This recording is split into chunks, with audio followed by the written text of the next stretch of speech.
is piping hot today. Oh, boy. On Way Up, Godfrey is here, and we're talking about Diddy. So, Man, take that. now new reports allege that the federal probe into Diddy could expand to include reinvestigating that shooting outside of the New York City nightclub.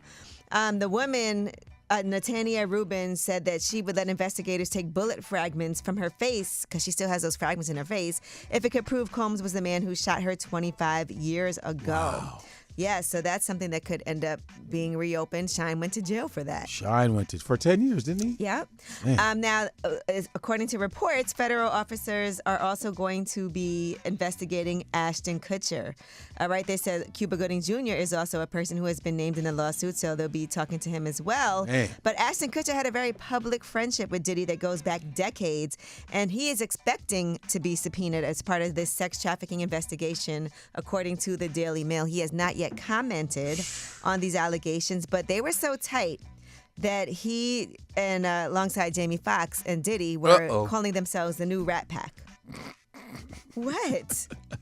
No, like Cat Williams said, the truth is coming 2024. Now, Chris Hansen was on Fox News. We all know Chris Hansen. Chris, yes. And to catch a predator. To catch a predator. And he had some things to say about inside information upon Homeland Security actually raiding Diddy's homes.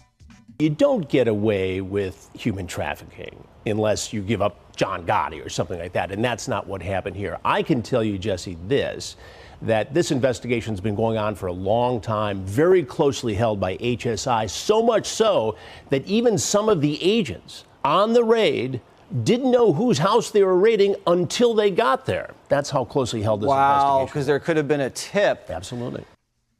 Okay. Ugh.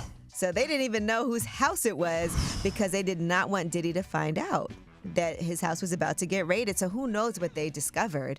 Wow. But clearly, Homeland Security doesn't just show up on a whim. Like, this is something that is years in the making, it feels like. Diddy's radio airplay has also plummeted after these sexual abuse allegations and these home raids. So his music catalog has been consistently dropping on radio since Cassie came forward. But now they said it's even lower. And, you know, the Love album, Off the Grid, came out on September 15th. It was a great album. And unfortunately, for people who were involved in that project, that doesn't help, them. They had nothing to do with anything. Shout out to Jazzy. She was actually signed there. And I know that has to be difficult for Jazzy, who's a great newer artist. He also allegedly owes nearly $100 million in mortgages on these mansions that were raided by the feds because he was taking out 8 bank loans that total $140 million. So it is getting worse and worse and worse. Now, Machine Gun Kelly, this audio has resurfaced of Diddy actually giving him some type of mysterious drug when he needed to go to sleep.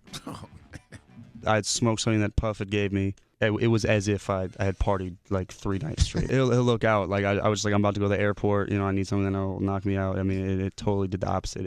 I was doing crazy dance moves to the weirdest music for 20 minutes straight, like while he was on the phone, and I was just outside the window looking in while he was looking at me like, man, this guy's tripping. This kid's nuts. What was that? Yeah, all right. Well, that is. It was called to Take That. That is your Yeetie. Every day, something different with Diddy. But when we come back, we have Under the Radar. These are the stories that are not necessarily in the headlines. They are flying under the radar. And if you have AT&T, you may want to listen to this story. I have AT&T. It's Way Up.